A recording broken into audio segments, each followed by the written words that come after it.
सीने की हवा से जन्नती बू आती है, खाके पाके मदीना में नूर जन्नत चमकती है। अल्लाहुम्मा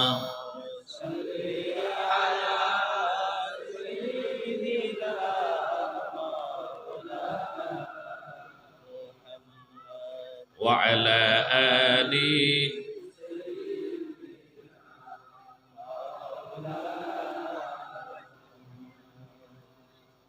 मुहम्मदुन रसूलुल्लाह सल्लल्लाहु अलैहि वसल्लम खतमल्लाहु बिहिन नबुव्वा व हकमा अल्ला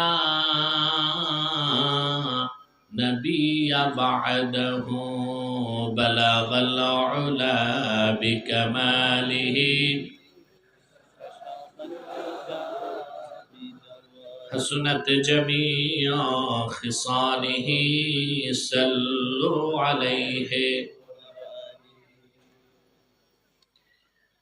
বাংলাদেশ আঞ্জুমানে তালামিজে ইসলামিয়া কর্তৃক আয়োজিত আজকের এই দ্বাদশতম তাফসীরুল কোরআন মাহফিলের সম্মানিত সভাপতি হাজারাত উলামায়ে কেরাম, তুলাবায়ে এজাম, উপস্থিত নবীগঞ্জ থানার ভারপ্রাপ্ত কর্মকর্তা, অতিথিবৃন্দ এবং বিভিন্ন মিডিয়া থেকে যারা উপস্থিত হয়েছেন আজকের মহতি মাহফিলে, সকলকে আমার পক্ষ থেকে হৃদয় নিংড়ানো ভালোবাসা, অভিনন্দন এবং সকলকে মুবারক জ্ঞাপন করছি।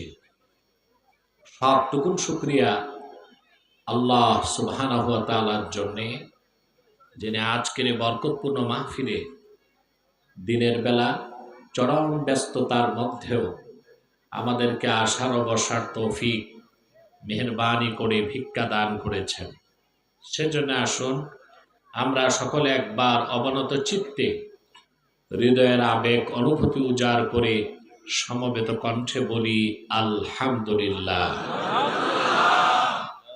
অগণিত অসংখ্য দরুদ ও সালাম আল্লাহর সৃষ্টির প্রধান আকর্ষণ, বিশ্ব সভার সভাপতি, সকল নবী রাসূলগণের মাথার তাজ, শামসুল হিদায়াত, বদরুদ্দুজা, সাইয়্যিদুস সাকালাইন, ইমামুল মুরসালিন, খাতামুন নবিয়্যিন ওয়াল মুরসালিন, আফতাবে নবুওয়াত, শাহানশাহে রিসালাত, সরকারে দো জাহাঁ, সুলতানুল মদিনা, নবিয়্যুল আম্বিয়া, হুজুরে আকরম, নূরে মুজাসসাম, নূরুন আলা নূর, সাইয়্যিদিনা হাবিবিনা শফিঈনা মাওলানা মুহাম্মদ সাল্লাল্লাহু আলাইহি ওয়াসাল্লামের উপর আল্লাহ তাবারাকা ওয়া তাআলা, যাকে আজ থেকে প্রায় ১৫০০ বছর আগে প্রেরণ করেছেন,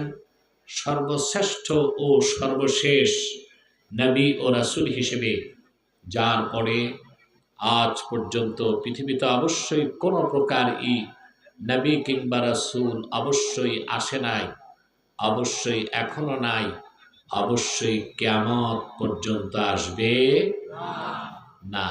সম্মানিত সুধী, আপনারা সেই সকাল থেকে বক্তব্য শুনে এসেছেন, আলহামদুলিল্লাহ। ভাই, বাম পাশ থেকে যে আওয়াজটা আসে ওটা বন্ধ করে দাও, হরেনটা, আওয়াজটা ইকো হবে না, আওয়াজটা ছেড়ে দিবে, কম আওয়াজ, ক্লিন আওয়াজ, কানে না লাগে কিন্তু অর্ডিন্যান্স আওয়াজ লাগবে। হ্যাঁ, এরকম করে দাও। এটা খুলে দেওয়া যায় না এটা? সম্মানিত সুধী, আমি আজকে আপনাদের সামনে সূরাতুল আ'লা থেকে শেষ ৬টা আয়াত তেলাওয়াত করেছি। বলুন তো কোন সূরা? এই সূরাতে আল্লাহ তাআলা ১৯টি আয়াত নাজিল করেছেন। আমরা শেষ ৬টি আয়াত তেলাওয়াত করেছি। আপনাদের ইহকালীন কল্যাণ এবং পরকালীন মুক্তির লক্ষ্যে নির্ভরযোগ্য মুফাসসির এবং মুহাদ্দিসগণের দৃষ্টিকোণ থেকে আমি কিছু কথা আপনাদের সামনে তুলে ধরবো ইনশাআল্লাহ। ভূমিকাতে একটি কথা বলবো, তা হলো এখানে যারা এসেছেন আর চরম ধৈর্যের পরীক্ষায় উত্তীর্ণ হয়ে বসে আছেন, এখানে আসার পেছনে বসার পেছনে পার্থিব, জাগতিক, আর্থিক, রাজনৈতিক কোনো স্বার্থ নাই। আমরা এসেছি শুধুমাত্র আল্লাহ তার হাবিবের রেজামন্দি হাসিল করার জন্য, আর ইহকালীন কল্যাণ এবং পরকালীন মুক্তির পাথেয় সঞ্চয় করার জন্য। ঠিক না ভাই? এখানে আপনি এসেছেন, কমিটির পক্ষ থেকে কোনো নগদ প্রাপ্তি নাই, আছে? আপনারা অনেক দূর দূর থেকে এসেছেন। আজকে কি বার? ব্যবসা কি বন্ধ? কৃষিকাজ না আছে? ব্যবসা চালু, কৃষিকাজ চালু, সব কিছু ফেলে আল্লাহর কোরআনের মহব্বতে হাজার হাজার লোক চলে এসেছেন। তা আপনি কি মনে করতে পারেন আল্লাহর কাছে আপনার বিনিময়টা কত বড়, তা আপনি চিন্তাও করতে পারবেন না। সুবহানাল্লাহ বলেন। হলো না তো? পুরুষের কণ্ঠে বলেন সুবহানাল্লাহ। এবার হয়েছে। আমরা এখানে বসেছি, যতক্ষণ বসে থাকবো আমাদের আমল নামা থেকে গুনাহগুলো মাফ হতে থাকবে। এটা আমার কথা না, আল্লাহর হাবিব ইরশাদ করেছেন, আমার উম্মতের মুমিন যখন দিন শেখার জন্য বের হয়ে যায়, ওয়াস্তাগফিরু লাহু মান ফিস সামাওয়াতি ওয়াল আরদ, আকাশে জমিনে আল্লাহর যত মাখলুকাত আছে আমার সে উম্মতের জন্য আল্লাহর কাছে গুনাহ মাফের দোয়া করে। এমনকি নদী আর সমুদ্রের কোটি কোটি মাছ তালেবে ইলমে দ্বীন শিখতে যে ঘর থেকে বের হয় তার জন্য আল্লাহর কাছে দোয়া করে। তাহলে আমরা মাহফিলে বসেছি, আর অপরদিকে আকাশে জমিনে নদী আর সমুদ্রে আমাদের জন্য দোয়া চলতেছে। আল্লাহর মাখলুকাত গুলো বলছে, আল্লাহ তোমার হাবিবের এই উম্মত গুলোকে কোরআনের খাতিরে মাফ করে দাও। এতে আমরা খুশি না বেজার? দুই, একটু পরই আমরা, রাতে তো মাহফিল নাই, দিনেই তো সমাপ্ত, একটু পর আমরা মুনাজাত করব। এককভাবে না সম্মিলিতভাবে? ওই সম্মিলিত মুনাজাতে হাত দুটো মুখে স্পর্শ করার সাথে সাথে আমাদের সব গুনাহ মাফ হয়ে যাবে। সুবহানাল্লাহ। আল্লাহর হাবিব ইরশাদ করেছেন, আমার উম্মতের কোন মুমিন যদি আল্লাহর কাছে দোয়া করে, বাকিরা যদি আমিন আমিন বলে সঙ্গে সম্মিলিতভাবে আল্লাহর কাছে প্রার্থনা করে, আমার উম্মতের সম্মিলিত মুনাজাত আল্লাহ তাৎক্ষণিক কবুল করে নিবে। আমাদের সগীরা গুনাহ শুধু মাফ হবে না, মুনাজাতে যদি আমরা 2 ফোঁটা পানি উৎসর্গ করতে পারি আমাদের কবিরা গুনাহ মাফ হয়ে যাবে, আমরা নিষ্পাপ হয়ে বাড়ি যেতে পারবো ইনশাআল্লাহ। এতে আমরা খুশি না বেজার? বেজার শুধু শয়তান, শয়তানও বেজার, তার চেলা চামুন্ডারাও বেজার। তবে এখন অবশ্য শয়তানের চেলা চামুন্ডার সংখ্যা কমে গেছে, সেজন্যই আর ওয়াজ মাহফিলে কোনো বাধা আসে না। এতে বোঝা যায় যে শয়তানের চেলা চামুন্ডা কিছুটা হলেও কমছে। আপনারা কি বলেন? এখন শয়তানের একটা চেষ্টা বাকি আছে, মুনাজাতের আগে উঠানো যায় কিনা। তা আমরাও নেক নিয়ত করে শয়তানের নাপাক গালে একটা চপেটা ঘাত করতে চাই। আমরা নিয়ত করছি কিছুক্ষণ পরে আজকের মুনাজাত করে গুনাহ মাফ করে নিষ্পাপ বেহেশতি আল্লাহওয়ালা হয়ে বাড়ি যেতে চাই। কারা কারা হাত তুলে আল্লাহ তাআলাকে দেখান।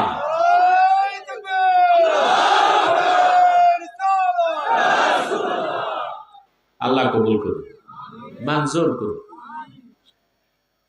এবার আমার যে ভাইরা দাঁড়িয়ে আছেন তাদের উদ্দেশ্যে আমার নিবেদন, আমাদের মাহফিলগুলোতে অনেক সময় হিন্দু বা অমুসলিমরাও আসে, তাদেরকে আমরা বসতে বলি না, লজ্জা পায়, আমরা মনে করি দাঁড়াই থাক।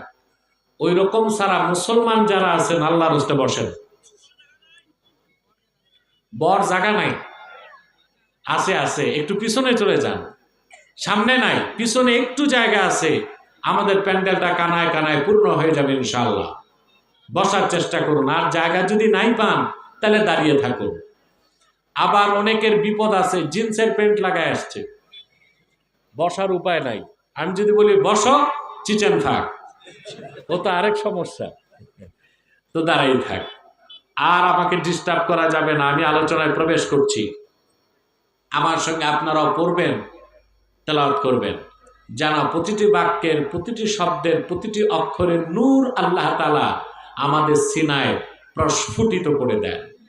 পড়ুন, আউযু বিল্লাহি মিনাশ শাইতানির রাজীম, বিসমিল্লাহির রাহমানির রাহিম, قد أفلح من تزكى وذكر اسم ربه فصلى بل تؤثرون الحياة الدنيا والآخرة خير وأبقى إن هذا لفي الصحف الأولى صحف إبراهيم وموسى। আল্লাহ তাআলা বলেন, কদ আফলাহা মান তাযাক্কা, নিশ্চয় সফলতা লাভ করলো সেই যে তার হৃদয়কে পবিত্র করলো। ওয়া যাকারা ইসমা রাব্বিহ, আর তার রবের নামে জিকির করলো। সুবহানাল্লাহ কইবেন না ভাই? এবং ফাসাল্লা, আর নামাজ পড়লো। এই তিনটা নীতি যে বাস্তবায়ন করলো, তিনটা কাজ যে করলো, আল্লাহ তার সফলতাকে সার্টিফাইড করেছেন, অর্থাৎ আমার সে বান্দা সফল হয়ে গেল। বলেন সুবহানাল্লাহ। আপনার সফলতা চান সবাই? কৃষক ব্যবসায় সফলতা চায়, ফলন বেশি ফললে কৃষক মনে করে বাম্পার ফলন, সফল। সফল কৃষিজীবী। ব্যবসায়ী তার ব্যবসায় সফলতা চায়। অনেকে তো ব্যবসায় আবার সিন্ডিকেট করে আঙ্গুল ফুলে কলা গাছ। যেভাবেই হোক, বৈধ পথে অবৈধ পথে মানুষ ব্যবসায় সফলতা চায়। রাজনীতিবিদ রাজনীতিতে সফলতা চায়, চায় না? প্রতিটি মানুষ তার জীবনে সফলতা চায়। মানুষ তো সর্বশ্রেষ্ঠ সৃষ্টি, এমনকি ইতর প্রাণী যেগুলো আছে এগুলো সফলতা চায়, চায় না? একটা মৌমাছি কত ক্ষুদ্র প্রাণী, লক্ষ্য করে দেখুন,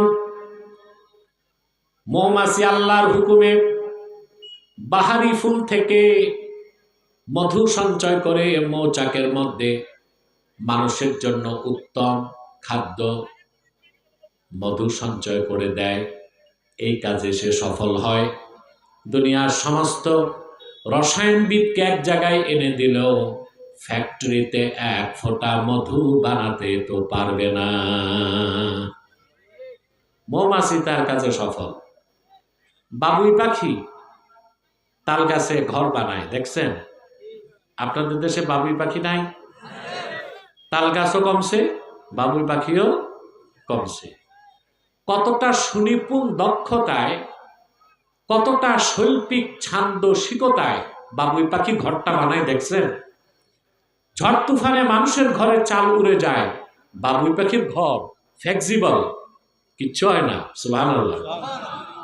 সফল কি না বাবুই পাখি? ও কোন বিশ্ববিদ্যালয়ে পড়ছে?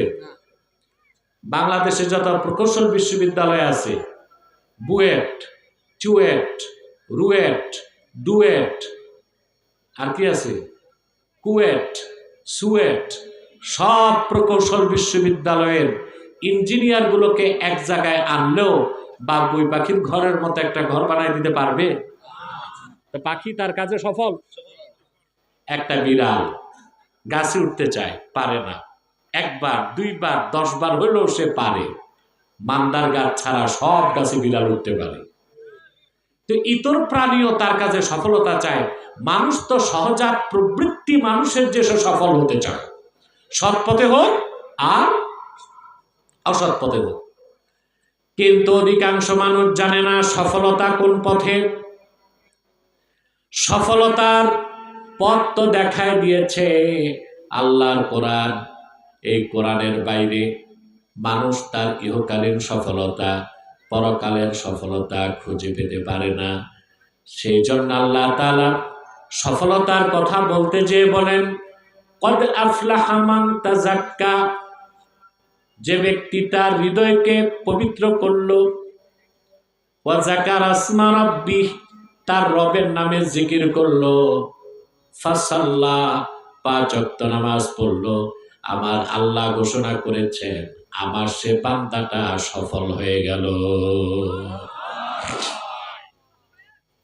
বুঝতেছেন?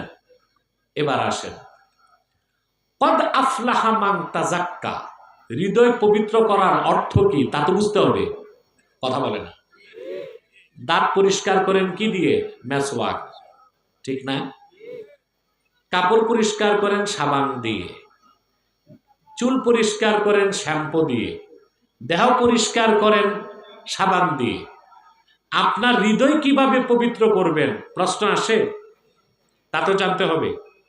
আল্লাহ তাআলা শর্তই দিয়েছেন, সফলতার মূল শর্ত হৃদয়কে পবিত্র করতে হবে। এখন হৃদয় পবিত্র করার অর্থ কি তা আমরা জানবো। জানবো? জোরে বলেন। আপনাদের কোনো কষ্ট নাই তো আমার উপর? আমি কিন্তু অনেক আগে চলে এসেছি। আমি দিনের মাহফিলে দুপুর 2টায় যাই, আপনাদের এখানে এসে আমি 1:30টায় মাইক ধরেছি। কেন? এরপর নামার পরে আবার কোনো বিশ্রাম, খাওয়া দাওয়া সব বাদ। ওগুলো করতে গেলে আমার 1 ঘন্টা চলে যায়, এতে আপনারা ঠকে যাবেন। এমনিতেই সারা দেশের লোক আমাকে প্রচন্ড ভালোবাসে ভাই হিসেবে, সিলেটের লোক তো ভালোবাসে একটু বেশি, ঠিক না? আলহামদুলিল্লাহ। আবার কুমিল্লা গেলে তারা বলবে আমরা বেশি ভালোবাসি, বরিশাল গেলে বলবে আমরা বেশি ভালোবাসি। আল্লাহ জানে কোন এলাকার লোক বেশি ভালোবাসে। কিন্তু আমাকে রাতে পার না, দিনে আসি কষ্ট দিয়ে আপনাদেরকে, তাও যদি সময় কম দেই আপনাদের মনে কথা ব্যথা থাকবে, ঠিক না? না, মনোযোগ দেন আর কথাগুলো শোনেন। তাহলে সফলতার জন্য প্রথম কাজ হচ্ছে হৃদয়কে পবিত্র করা, ঠিক না? এখন আসেন, কদ আফলাহা মান তাযাক্কা এর ব্যাখ্যায় মুফাসসিররা কি বলেছেন। আমি 3 জন মুফাসসিরের ব্যাখ্যা শোনাচ্ছি। বিশ্ববরেণ্য মুফাসসির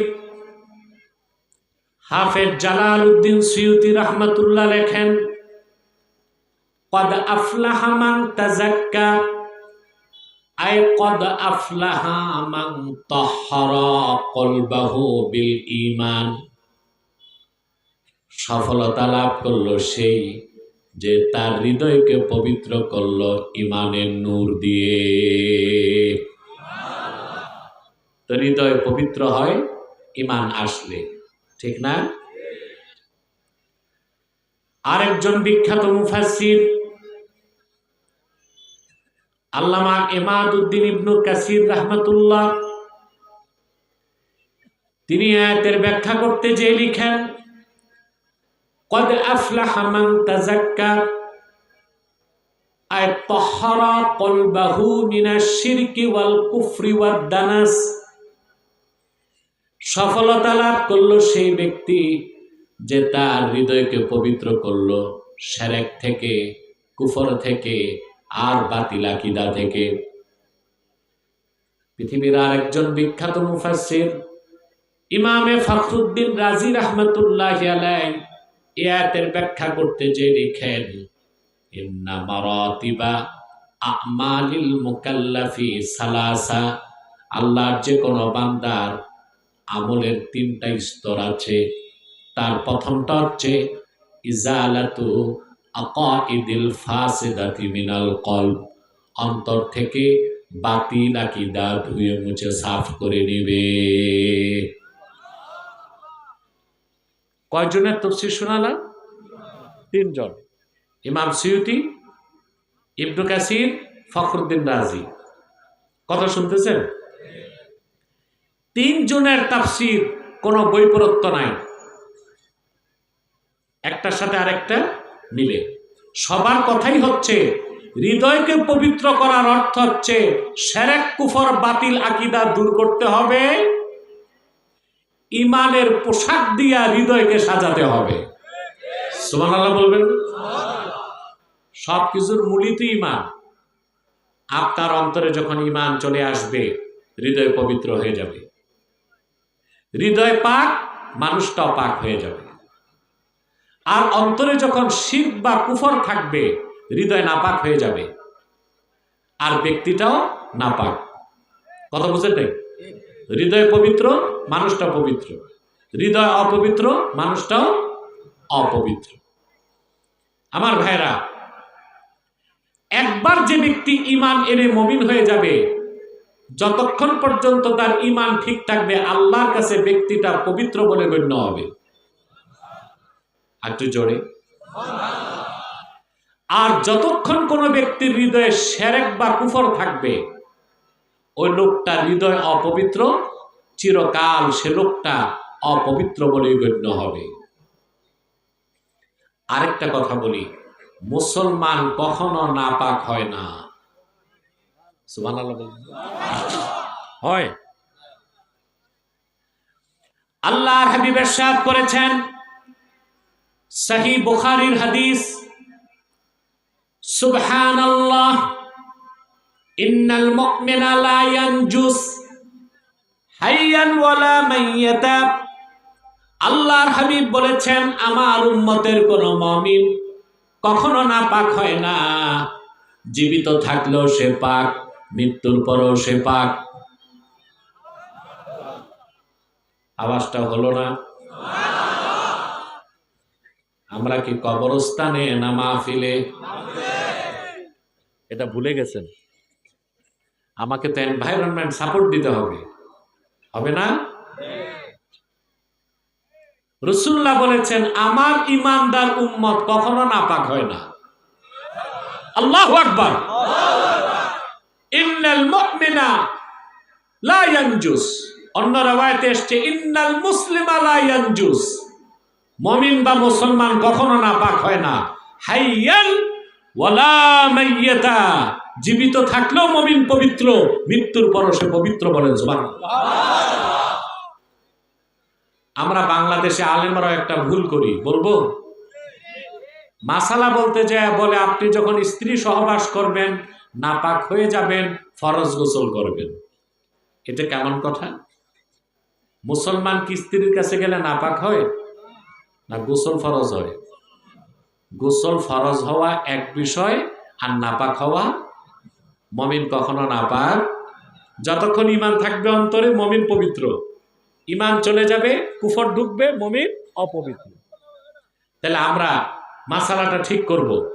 কোন ব্যক্তি যদি মুমিন মুসলমান তার স্ত্রীর সাথে ফিজিক্যাল রিলেশন করে, গোসল ফরজ হবে, নাপাক বলা যাবে না। আপনারা কি বুঝেন না ভাই? আল্লাহ কি বিয়ে শাদী দিয়েছেন নাপাক হইতে? মানুষ যখন স্ত্রীর কাছে যায়, শরীয়তের ভাষায় তাকে বলা হয় জুনুব। কি বলা হয়? নাপাক না, জুনুব। মানে আমাদের দেশের মৌলবীরা কিভাবে জুনুব অর্থ নাপাক বের করলো, এটা আমি বুঝে পাই না। জুনুব কাকে বলে? আম্মাল জুনুব ফাহুয়াল্লাযী ইয়াজিবু আলাইহি গুসলুল জানাবা, যে ব্যক্তির উপর গোসল ফরজ হয় ওই লোকটাকে বলা হয় জুনুব। মুমিন তার স্ত্রীর কাছে এক রাতে 70 বার গেলেও সে নাপাক হবে না, গোসল ফরজ হবে। মুমিন কখনো নাপাক হয় না। সুবহানাল্লাহ। শীতকাল তো আরেকটা মাসালা বলে দিই। এখন গোসল ফরজ কখন, এটা প্রশ্ন আসে না? শীতকাল, মাঘ মাস, কনকনে শীত, আপনি স্ত্রীর কাছে যাওয়ার পর ওই রাত 1:30 বাজে উঠে ঠান্ডা পানি দিয়ে গোসল করার দরকার নেই।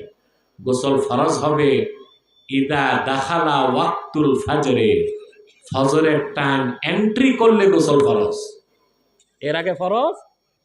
কথা বলেন। আরে বাবা, তোমাদের জীবনের সাথে ক্লোজলি রিলেটেড একটা মাসালা, আর মাসালার ক্ষেত্রে তো লজ্জা পাওয়া যায় না। এখন যদি মাঘ মাসে উঠে ফরজ গোসল করেন রাত 1:30টায়, 7 দিন ভয় থেকে স্ত্রীর কাছে যাবেন? কথা বলেন।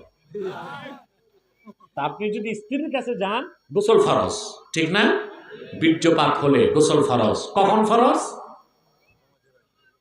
ইদা দাখালা ওয়াক্তুল ফাজরে, ফজরের টাইম এন্ট্রি করার পর নামাজ পড়তে হবে, গোসল ফরজ। সুবহানাল্লাহ। সহজ হয়ে গেল না? খুবই সহজ না? তবে আদাব হচ্ছে পারলে সাথে সাথে গোসল করে নেওয়া। আমার ভাইয়েরা, মুমিন কখনো নাপাক হয় না। ঈমান আনার মাধ্যমে হৃদয় যখন পবিত্র হয়ে যায়, ব্যক্তিটাও পবিত্র হয়ে যায়। আর যখন ঈমান থাকে না অন্তরে, শিরক থাকে, কুফর থাকে, হৃদয়টা নাপাক থাকে, ব্যক্তিটাও নাপাক থাকে। মানুষের বডি, এটা যদি হয় human body as like a state, heart is the capital of this state. মানুষের দেহটা যদি একটা রাষ্ট্রের সাথে তুলনা করি, তো মানুষের অন্তরটা হচ্ছে সেই রাষ্ট্রের রাজধানীর মতো। কিসের মতো? রাজধানীর মতো। রাজধানী ঠিক থাকবে, দেশ ঠিক থাকবে। রাজধানী বেদখল, দেশও। 16 বছর আপনারা বিজয় লাভ করতে পারেন নাই, কারণ রাজধানী দখল করতে পারেন নাই। আর যখন রাজধানী দখল করছেন, অত্যাচারীরা এক কাপড়ে বিনা মেকআপে দেশ ছেড়ে পালাইছে। পালাইছে না? আরে আগে বলছি সেফ এক্সিট নাও। সেফ এক্সিট কোথা থেকে নিবে? কেউ পালাইছে স্বামীর বাড়ি, কেউ শ্বশুর বাড়ি, কেউ দাদার বাড়ি, কেউ গেছে আটলান্টিক পাড়ি দিয়া বাপের বাড়ি। এখনো চক্রান্ত বন্ধ নাই। একের পর এক দেশ বিরোধী চক্রান্ত চলছে। পরাজিত পতিত শক্তিকে জানাই দিতে চাই, দাদা বাবুদের সহযোগিতা নিয়ে বাংলাদেশকে অস্থিতিশীল করতে দেওয়া হবে না। এদেশের মুসলমান কোন পরাশক্তিকে ভয় পায় না। হিন্দুস্তানকে গণার টাইম নেই বাংলাদেশের মুসলমানের।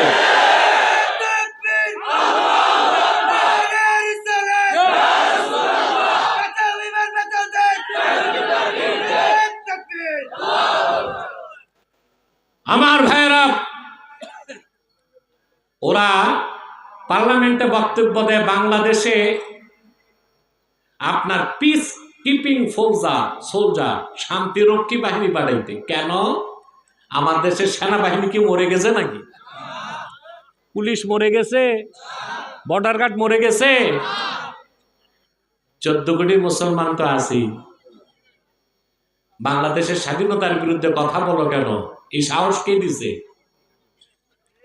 আমি তখন আমার বক্তব্যে বলেছিলাম, 2 ঘন্টা পর মমতা ব্যানার্জির বক্তব্যের 2 ঘন্টা পর আমার বক্তব্যে আমি বলেছি, বাড়াবাড়ি করলে 14 কোটি মুসলমান হাতে কিন্তু লাঠি তুলে নিবে। 28 কোটি লাঠি মোকাবেলার শক্তি ভারতের হয় নাই। দিল্লির লাল কেল্লায় ইসলামের পতাকা উড়াইয়া দিব। আমি বলেছিলাম সরকারকে, ভারতের রাষ্ট্রদূতকে ডেকে শোকজ করা হোক। আলহামদুলিল্লাহ, পরের দিন সকালেই রাষ্ট্রদূতকে ডেকে পররাষ্ট্র মন্ত্রণালয়ে আচ্ছা মতো ডাকাই দিছে। কালকে কি হইল আপনারা দেখছেন, কলকাতার সব ভাইরাল চ্যানেল আমার বিরুদ্ধে নিউজ করতেছে। আমি সন্ত্রাসী? আমি হচ্ছে ডক্টর ইউনূসের উপদেষ্টা। ওই আপনার কলকাতার সাংবাদিকগুলো মেয়াদ উত্তীর্ণ গাঁজা খাইয়া সংবাদ পরিবেশন করে। একটা আছে কি রিপাবলিক বাংলা। আহা, এই সাংবাদিক একটা পাক্কা হারামজাদা। এটা তো মনেই হয় না যে সাংবাদিক। মানুষ যেভাবে সার্কাস করে, সে স্টুডিওতে একদিক থেকে আরেক দিক ওইভাবে দৌড়ায়, আর মনে হচ্ছে মলম বিক্রেতাদের মতো। মনে হচ্ছে এই যুদ্ধ লেগে যাচ্ছে, ফাইটার আকাশের উপর, বোমাটা শুধু ছাড়বে। ভাবছিলাম রিপাবলিক বাংলায় যত পাগল সাংবাদিক, এরপর দেখলাম না ক্যালকাটা নিউজ, আবার আজকে সকালে নিউজ করছে আজ তাক বাংলা। ওদের যত ভাইরাল পশ্চিম বাংলার চ্যানেলগুলো এই দেশের বিরুদ্ধে বলতেছে আর আমার বিরুদ্ধে বলে যাচ্ছে। আমি বলছি বলতে থাকুক, আমাদের কোনো তোয়াক্কা নাই, ভয় নাই। মুসলমান, একবার যদি বাংলাদেশের স্বাধীনতা হারিয়ে যায়, যুগের পর যুগ পরাধীনতার শৃঙ্খলে আবার আবদ্ধ হয়ে যাবে। অতএব দেশের স্বাধীনতা রক্ষায় আপনাদের ঐক্যবদ্ধ থাকতে হবে। রাজি আছেন না? তো বলছিলাম, মানুষের দেহটা যদি হয় একটা রাষ্ট্রের মতো, তা হার্ট হচ্ছে ওই রাষ্ট্রের রাজধানীর মতো। তো মডার্ন ওয়ার পলিসি, আধুনিক যুদ্ধনীতি বলে রাজধানী যাদের দখলে থাকে, দেশ তাদের দখলে থাকে। যুদ্ধের এই নীতিটা শয়তান ভালো জানে। এই জন্য শয়তান কোনো মানুষের কান দখল করে না, মাথা দখল করে না, নাক দখল করে না, সে মানুষের রাজধানী দখল করে। আল্লাহর হাবিব ইরশাদ করেছেন, আশ-শায়তানু জাসিমুন আলা কলবি বানি আদম ইদা যাকারা ফাখানাসা ওয়া ইদা গাফারা ফাওয়াসওয়াসা। শয়তান বনি আদমের অন্তরে আসন গেড়ে বসে যায়, সে বনি আদমকে ওয়াসওয়াসা দেয়। মুমিন বান্দা যখন আল্লাহর জিকির করে শয়তান পালিয়ে যায়, আর যখন আল্লাহর জিকির থেকে সে বিরত হয়ে যায়, শয়তান ওয়াসওয়াসা দিতে থাকে। তাহলে আপনার এই দেহের মূল কি? হার্ট। সুবহানাল্লাহ।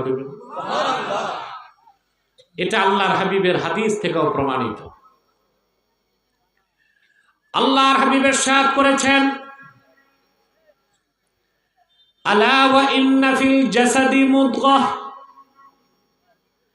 ইদা সালাহাত সালাহাল জাসাদু কুল্লুহু ওয়া ইদা ফাসাদাত ফাসাদাল জাসাদু কুল্লুহু আলা ওয়া হিয়াল কলব। সাবধান, জেনে রেখো, মানুষের দেহের ভিতরে একটা গোশতের টুকরা আছে। ওই গোশতের টুকরাটা যখন ভালো হয়ে যাবে, ওই গোশতের টুকরাটা যখন ভালো হয়ে যায়, মানুষটা ভালো হয়ে যায়। গোশতের টুকরা যখন বরবাদ হয়ে যায়, মানুষটা বরবাদ হয়ে যায়। ওই গোশতের টুকরার ভিতরে যখন ঈমান প্রবেশ করে, টুকরাটা পবিত্র হয়ে যায়, মানুষটাও পবিত্র হয়ে যায়। আর ওই গোশতের টুকরার ভিতরে যখন শিরক থাকে, কুফর থাকে, গোশতের টুকরাটা নাপাক হয়ে যায়, মানুষটাও নাপাক হয়ে যায়। জেনে রেখো, ওই গোশতের টুকরার নাম হচ্ছে কলব, হার্ট, দিল, হৃদয়, মন, হৃৎপিণ্ড। কোনটা বুঝছেন? আরে ভাই, একটারই নাম, ভিন্ন ভিন্ন। স্টেজে সাউন্ড লাগবে, স্টেজে। ডান পাশে আওয়াজটা বন্ধ করেন। ওখানে কারা? বন্ধ করেন আওয়াজগুলো ডান পাশে। সম্মানিত সুধী, কথা খেয়াল করতেছেন? হৃদয় ঠিক, মানুষ ঠিক। হৃদয় খারাপ, মানুষ খারাপ। বাংলাদেশে শুনছি কোন এক বক্তা নাকি বলছে এই হার্ট নাকি কলব নাকি মাথায়। আমি ভাবলাম, আগে আমি জানতাম বুদ্ধিজীবীদের মধ্যে প্রতিবন্ধী আছে, এখন দিয়ে বক্তাদের মধ্যেও আছে। আমি বললাম, যে বক্তা বলছে কলব মাথায়, ওর মগজ হাঁটুতে। মগজ কই? হাঁটুতে। এই কোরআন কারিমে তো আল্লাহ বলে দিয়েছেন কলব কোথায়। ফাইন্নাহা লা তা'মাল আবসার, ওয়ালাকিন তা'মাল কুলুবুল্লাতী ফিস সুদূর। স্পষ্ট কোরআন কারীমের আয়াত। আল্লাহ বলেছেন কাফেররা কপালের চোখে অন্ধ না, বরং ওদের সিনা সমূহে যে অন্তর আছে ওই অন্তরে তারা অন্ধ। আরবিতে সাদরুন মানি বুক, সুদূর বহুবচন, রাসুন মানি মাথা, বহুবচন রুউস। তা আল্লাহ কি কলবের কথা বলছেন ফির রুউস না ফির সুদূর? কলব কোথায়? কথা বলেন। সিনায়। হাদিস শরীফে এসেছে আলা ওয়া ইন্না ফিল জাসাদি মুদগা, মানুষের দেহে একটা গোশতের টুকরা আছে, মাথা কাটলে গোশতের টুকরা পাওয়া যায়? কোথায় পাওয়া যায়? বাম বুকের 2 আঙ্গুল নিচে একটা গোশতের টুকরা। আসেন, আপনাদের যখন হার্ট অ্যাটাক করে ডাক্তারের কাছে যান, মাথা কাটে না বুক কাটে? তা হার্ট কোথায়? বুকে। এরপরে আসেন, যারা এমবিবিএস ডাক্তার হয় 6 বছর পড়াশোনা করে, প্রথম 6 মাস তাদেরকে একটা বিদ্যা পড়ানো হয় অ্যানাটমি, মগজ কই, লিভার কই, ফুসফুস কই, হার্ট কই। তো ডাক্তাররা কি শেখায়? হার্ট মাথায় না অন্তরে? না, এই বুকে। হার্টটাই তো অন্তর। তাহলে আমরা কতটা জাহেল ও মূর্খ হলে বলতে পারি যে মানুষের কলব হচ্ছে মাথায়? এ তো পাগলের প্রলাপ ছাড়া আর কিছুই নয়। এটার একটা বদ উদ্দেশ্য আছে। উদ্দেশ্য হচ্ছে তরিকত তাসাউফকে অস্বীকার করা। কারণ আল্লাহ বুজুর্গদের কাছে গেলে আমরা তাওয়াজ্জু পাই। তরিকত তাসাউফের মূল হচ্ছে কলব নিয়ে। কলবকেই যদি অস্বীকার করা যায় তো এক কথাতেই তো তরিকত তাসাউফ পীরি মুরিদিরে বাদ দেওয়া যায়। উদ্দেশ্য এটা। উদ্দেশ্য কি? আমার ভাইয়েরা, আমরা এতটুকু বুঝলাম, অন্তর পাক করতে হবে ঈমান দিয়ে। জোরে বলেন কি দিয়ে? অন্তরে যখন ঈমান চলে আসবে, হৃদয়টা পবিত্র হয়ে যাবে, মানুষটাও পবিত্র হয়ে যাবে। আর অন্তরের মধ্যে যখন শিরক আর কুফর ঢুকবে, অন্তরটা নাপাক হয়ে যাবে। ঈমান আনার পরে ঈমান নষ্ট হয়ে যায় শিরক আর কুফরের কারণে। আমরা অসংখ্য মুসলমান না জেনে কুফর করি, শিরক করি, আর আমাদের ঈমানকে নষ্ট করে ফেলি। ঠিক না? ইন্নাল কুফরা জিদ্দুল ঈমান, ঈমানের সম্পূর্ণ বিপরীত হচ্ছে কুফর। অন্তরে যখন কুফর ঢুকবে, অন্তর নাপাক। আপনিও কথা বলেন নাপাক। অন্তরে যখন ঈমান থাকবে, অন্তর পবিত্র, আপনিও পবিত্র। ঈমানের সম্পূর্ণ বিপরীত হচ্ছে কুফর। ওয়া ইন্না শিরকা আকবাহুল কুফরে, আর কুফরের মধ্যে সবচেয়ে নিকৃষ্ট হচ্ছে শিরকি কাজ। আজ বাংলাদেশে পীরি মুরিদির নামে শিরক হয়, রাজনীতির নামে শিরক হয়, সংস্কৃতির নামে শিরক হয়, হয় না? জোরে বলেন। এই শিরকের গুনাহ যদি করেন, আপনি নাপাক হয়ে যাবেন। আল্লাহ তাআলা বলেছেন ইন্নামাল মুশরিকুনা নাজাস, মুশরিকরা নাপাক। আরে সাউন্ডটা বাড়াও না স্টেজে। আল্লাহ বলেছেন মুশরিকরা নাপাক। মুশরিকরা কি? কোন মুশরিক, কোন কাফের যতক্ষণ ঈমান না আনবে 70,000 বার লাখ সাবান দিয়ে গোসল করলো সে পবিত্র হবে না। আর মুমিন ঈমান আনার পরে পবিত্র, জীবিত থাকলেও পবিত্র, মারা গেলেও পবিত্র। কদ আফলাহা মান তাযাক্কা, এই অংশটা কি বুঝতেছি? কথা বলে না। তাহলে অবশ্যই আপনাদের হৃদয়কে পবিত্র করতে হবে ঈমান আনার মাধ্যমে। শিরক কুফর বাদ দিতে হবে। আমরা অসংখ্য শিরকি কাজে লিপ্ত হয়ে যাচ্ছি এখন। মনে রেখো আমার নবীগঞ্জের মুসলমান ভাইয়েরা, তোমার আমলনামায় যদি একটা নেকও না থাকে, কিন্তু তোমার মৃত্যু যদি হয় পবিত্র হৃদয় নিয়ে, তার মানে তোমার আমলনামায় শিরক নাই, কুফর নাই, কোনো নেক আমলও নাই। হাসর হবে তোমার উম্মতে মুহাম্মাদি পরিচয়ে। আল্লাহ তাআলা ইচ্ছে করলে তোমাকে শাস্তি দিবেন, তারপরে জান্নাত দিবেন। আবার ইচ্ছে করলে উম্মতে মুহাম্মাদি হবার কারণে বিনা শাস্তিতেও জান্নাত দিয়ে দিতে পারে। ফাহুয়া ইলাল্লাহ, বুখারী শরীফের হাদিস। ফাহুয়া ইলাল্লাহ ইন শাআ আফা আনহু ওয়া ইন শাআ আকাবাহু। যদি কোন উম্মতে মুহাম্মাদি ইন্তেকাল করে এই অবস্থায় যে তার আমলনামায় শিরক নাই, কুফর নাই, তাহলে লোকটা মারা গেল পবিত্র হৃদয় নিয়ে, হাসর হবে মুমিন অবস্থায়। আল্লাহ ইচ্ছে করলে তাকে মুমিন হবার কারণে বিনা আযাবেও জান্নাত দিতে পারেন, আর আযাব যদি দেন আযাবের পর হলেও অবশ্যই তারে জান্নাত দিবেন। পক্ষান্তরে কারো হৃদয় যদি অপবিত্র হয়, পাহাড় সমান নেক আমল আছে,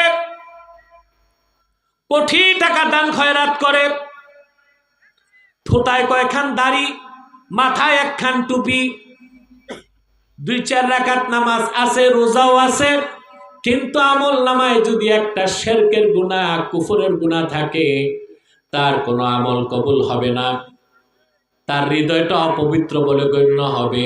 হাসর ময়দানে তার হাসর হবে কাফের হিসেবেই। আমল কোনো কাজে আসবে না। আল্লাহ স্পষ্ট কোরআন কারিমে বলেছেন, ইয়াউমা লা ইয়ানফাউ মালু ওয়ালা বানুন ইল্লা মান আতাল্লাহা বিকলবিন সালিম। হাসর ময়দানে আল্লাহর কাছে যে উপস্থিত হবে, হাসরের দিন সহায় সম্পদ, ছেলে সন্তান কোনো কাজে আসবে না। নেতা কাজে আসবে, কথা বলে না। কর্মীরা, মন্ত্রী, এমপি, প্রেসিডেন্ট, ব্যবসা বাণিজ্য, আল্লাহ বলেছেন ইল্লা মান আতাল্লাহা বিকলবিন সালিম, তবে যে পবিত্র হৃদয় নিয়ে আল্লাহর কাছে উপস্থিত হবে তার কোনো চিন্তা নাই। আমরা হৃদয় পবিত্র করার কথা শিখতেছি, ঠিক না ভাই? মনোযোগ আছে? একেবারেই আছে? ঘুমটুম নাই তো? দিনে আবার ঘুমায় কেমনে? এখন দুপুর কত, 2:20 হয়ে গেছে। আমি যে বসছি আলোচনায় 50 মিনিট চলে গেছে, আর 20 মিনিট বইতানি। হ্যাঁ, বইটা আমি কষ্ট করে তোমাকে কান্দ তাইছি, আমারে কষ্ট দিও না। হ্যাঁ, 2 ঘন্টা। তো সূর্য ডুবলে আমি যাবো কেমনে নারায়ণগঞ্জ? রাতে চলে না হেলিকপ্টার। আমরা একটা নীতিতে বিশ্বাস করব, কম সময়ে বেশি কথা না শুনে, বেশি সময়ে কম কথা শুনবো না, কম সময়ে বেশি কথা শুনবো।